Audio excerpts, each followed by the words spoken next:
بسم اللہ الرحمن الرحیم۔ السلام علیکم دوستو۔ ظالم نے نبی کے 2 ٹکڑے کر دیے۔ اللہ تبارک تعالیٰ نے اس دنیا کا یہ قانون بنایا ہے کہ وہ اپنے محبوب و پسندیدہ بندوں کو آزماتا اور پرکھتا ہے۔ بندہ اللہ کو جتنا محبوب ہوتا ہے اتنا ہی اسے آزمایا جاتا ہے۔ حضور صلی اللہ علیہ وسلم کا ارشاد ہے، لوگوں میں سب سے زیادہ اللہ کی راہ میں پریشانیوں کا سامنا نبی کرتے ہیں، یعنی اللہ تعالیٰ سب سے زیادہ نبیوں کو آزماتا ہے، پھر ولیوں کو، پھر اس کے بعد بندہ درجہ بدرجہ اس کے دین کے حساب سے آزمایا جاتا ہے۔ آج میں آپ کو 2 نبیوں کا واقعہ سناتی ہوں، جسے سن کر آپ کی آنکھوں سے آنسو ٹپکنے لگیں گے اور آپ کو معلوم ہوگا کہ کس بے دردی سے بنی اسرائیل نے نبیوں پر ظلم کیا، اللہ کے محبوب بندوں کو ستایا۔ پیارے دوستو، حضرت زکریا علیہ السلام اللہ تعالیٰ کے ایک بہت مشہور پیغمبر تھے، جن کو اللہ تعالیٰ نے بنی اسرائیل کی طرف بھیجا تھا۔ آپ علیہ السلام حضرت داؤد کی اولاد میں سے ہیں۔ آپ بنی اسرائیل کو اللہ تعالیٰ کی عبادت کی جانب بلاتے اور مسجد اقصی میں ہیکل سلیمانی کی دیکھ ریکھ کرتے تھے۔ ہیکل کی ذمہ داری اس زمانے میں ایک بہت بڑا عہدہ تھا۔ اسی کے ساتھ ساتھ آپ پیشے کے طور پر بڑھئی کا کام کرتے تھے اور محنت کی کمائی کھاتے تھے۔ حضرت زکریا علیہ السلام ہی نے حضرت مریم کی تربیت کی تھی، کیونکہ حضرت زکریا کی بیوی مریم علیہ السلام کی خالہ تھیں۔ جب مریم بڑی ہو گئی تو حضرت زکریا نے ہیکل کے پاس ایک حجرہ ان کی عبادت کے لیے خاص کر دیا۔ حضرت زکریا جب ان کے حجرے میں داخل ہوتے تو طرح طرح کے پھل دیکھ کر ان سے پوچھتے، مریم یہ کہاں سے آئے؟ حضرت مریم جواب دیتی، بے شک اللہ تعالیٰ جسے چاہتا ہے بے حساب رزق دیتا ہے۔ حضرت زکریا کے یہاں کوئی اولاد نہیں تھی۔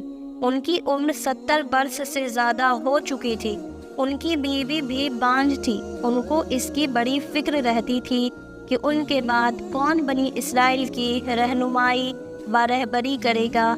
ان کو اپنے رشتہ داروں میں کوئی اس قابل نظر نہیں آتا تھا جو ان کا جانشین بن سکے۔ بیٹے کے لیے دعا۔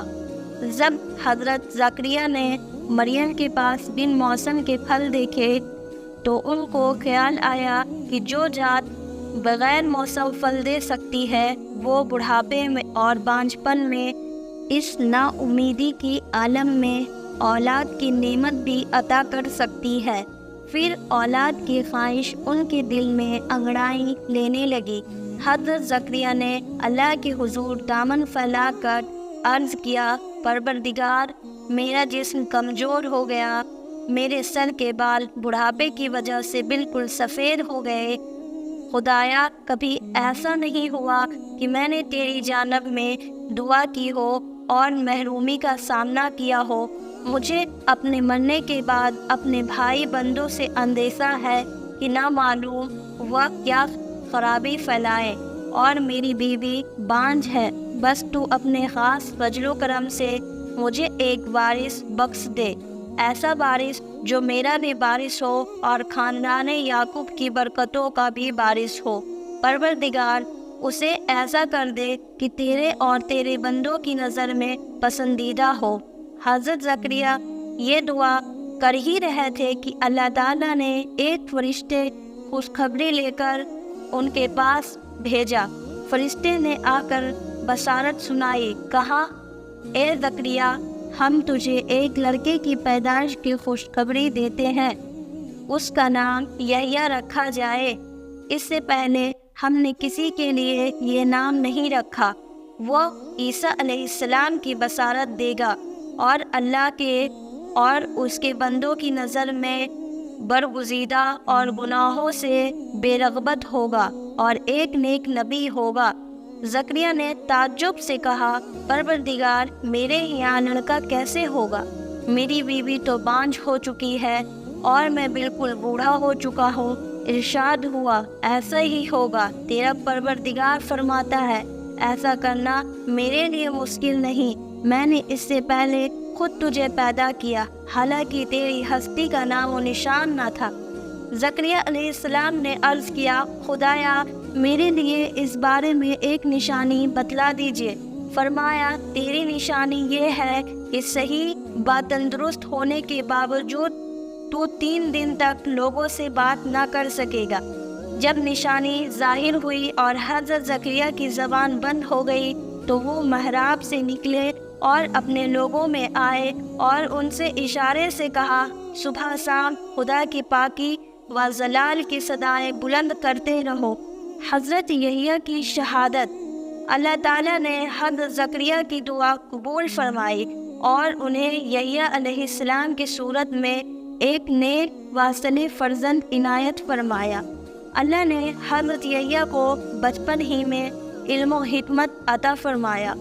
وہ نہایت متقی و پرہیزگار تھے، گناہوں سے کوسوں دور رہنے والے اور اللہ کی خاصیت میں آنسو بہانے والے تھے، اور اتنا روتے تھے کہ ان کے رخساروں پر آنسوؤں کے نشان پڑ گئے تھے۔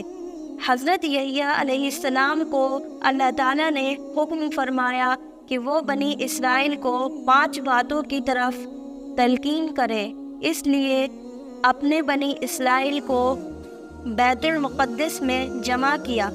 جب مسجد بھر گئی تو ارشاد فرمایا، اللہ نے مجھے 5 باتوں کا حکم دیا ہے کہ میں خود بھی ان پر عمل کروں اور تم کو بھی عمل کی تلقین کروں۔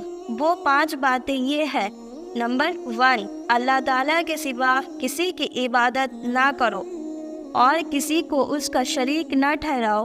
نمبر 2، اللہ کا دھیان کے ساتھ نماز ادا کرو۔ نمبر 3، روزہ رکھو۔ نمبر 4، مال میں سے صدقہ نکالا کرو۔ نمبر 5، دن رات میں کثرت سے اللہ تعالیٰ کا ذکر کیا کرو۔ جب حضرت یحییٰ نے تبلیغ کا کام کیا اور لوگوں کو حضرت عیسیٰ کی آمد کی بشارت دینے لگے تو یہودی ان کی دعوت سے آگ ببولا ہو گئے اور سازش کر کے ان کو شہید کر دیا۔ دوسری روایت یہ ہے کہ دمشق کے بادشاہ نے اپنی بیوی کو 3 طلاق دے دی تھی اور چاہتا تھا اسے پھر سے بیوی بنا لے۔ اسے حضرت یحییٰ نے سے فتویٰ طلب کیا۔ آپ علیہ السلام نے فرمایا، اب یہ تجھ پر حرام ہے۔ ملکہ کو یہ بات سخت ناگوار گزری اور آپ کے قتل کے در پر ہو گئی۔ چنانچہ جب آپ ایک روز نماز پڑھ رہے تھے تو آپ کو شہید کر دیا گیا۔ چینی کی پلیٹ میں رکھ کر آپ کا سر ملکہ کے پاس لایا گیا۔ سر اس حالت میں بھی یہی کہتا رہا کہ تو بادشاہ کے لیے حرام ہے۔ پھر اللہ تعالیٰ نے اس ملکہ کو سر کے ساتھ زمین میں دھسا دیا۔ حضرت زکریا کی شہادت۔ جب یہودی نے حضرت یحییٰ کو شہید کر دیا تو حضرت زکریا کو قتل کرنے کے لیے آئے۔ آپ علیہ السلام جنگل کی طرف بھاگے تاکہ ان کے سر سے بچ سکے۔ جنگل میں ایک درخت نے آپ کو آواز دے کر بلایا۔ جب آپ قریب پہنچے تو وہ درخت پھٹ گیا اور آپ اس میں چھپ گئے، مگر شیطان نے آپ کی چادر کا ایک حصہ پکڑ کر درخت سے باہر کھینچ لیا۔ جب یہودی جنگل میں آئے اور دیکھا کہ حضرت زکریا درخت میں چھپے ہوئے ہیں تو اس پر آرا چلا دیا اور اس طرح ایک نبی کے قتل کا گناہ اپنے سر لے لیا۔